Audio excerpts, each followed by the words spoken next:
Once your sphere is made, you are going to make a mouthpiece. It does not matter what shape or size it is. I just choose to have mine pretty standard for demonstration purposes. Next, you will take the smaller of the two popsicle sticks, like one you would normally find in your ice pop, and shove that through your mouthpiece, trying not to distort the shape too much.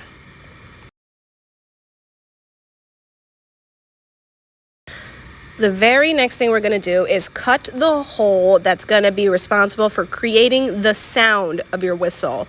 This part is important that you follow the steps and try to do it the same way to ensure that your whistle actually works. I'm going to decide where I want the mouthpiece to go and then trace the width of the mouthpiece onto the sphere so that when I cut the hole, it is not too wide nor too narrow. Now here's the most important part, is the cuts you're going to make into your sphere and the angle of the cuts.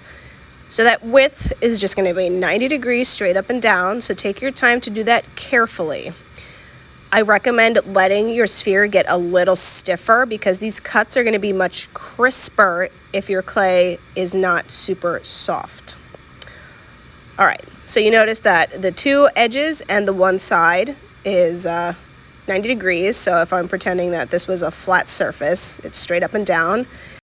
Now, this last cut is going to be 45 degrees towards the cutout, not away from the cutout. That is important. So take your time and very carefully try to keep that angled at 45 degrees. Now, since I am impatiently making a demonstration, I did not let my clay get stiffer, so this hopefully doesn't happen to you. If your clay is firmer, this should just pop right out. Now, that sharp angle of clay on the inside is going to be what splits the air 50-50 to create the sound. You can clean in and around that angle now, but try not to touch it. So here's one thing I discovered that can really help clean up that angle. Let's say it didn't come out right the first time, or if your sound is not working. Take one of the fatter tongue depressors and slide it very carefully into your hole. You can then go back in and recut and sharpen up that edge, and what I find is that the popsicle stick being there helps to keep that edge a little bit more stable rather than just free cutting into the air. So gently release, and then what we'll try to do is test out the mouthpiece and see if it works. So this next part is also important regarding getting a sound. This is going to be really hard to see through the camera, but what I'm trying to do is angle it so that through that mouthpiece I can see my cut angle. That ensures that when I blow air through it, it's going to hit the angle, split, and make a sound.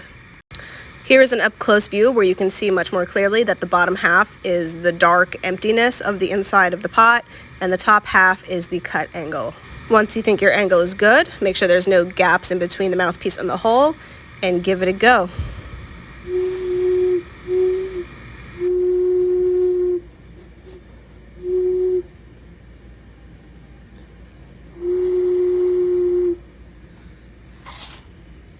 It's okay if you don't get it right away. Mine actually did not work right away, and I just had to fiddle around with the angle a little bit. But just try not to blow too much into your mouthpiece if you're not getting it, because unfortunately our hot breath is going to make some moisture go through the mouthpiece and onto our cut angle, which could ruin the angle and thus the sound. But if you do get it, you can go ahead and score and slip your mouthpiece back on. Again, before you make it really secure, just double check that it's still making that sound. I do not do it here, but if you would prefer your mouthpiece to sit a little bit more flush, you can cut that angle that I'm resting it on a little bit more flat, or 180 degrees along with the table, so that it doesn't pop out at such an angle. So take your time. Once it's scored and slipped on, really seal up and blend that in so it does not go anywhere or change angles on you. And then once it is fully attached, you can go ahead and start to add your additive designs. Just again, do not mess with that little angle inside of the hole.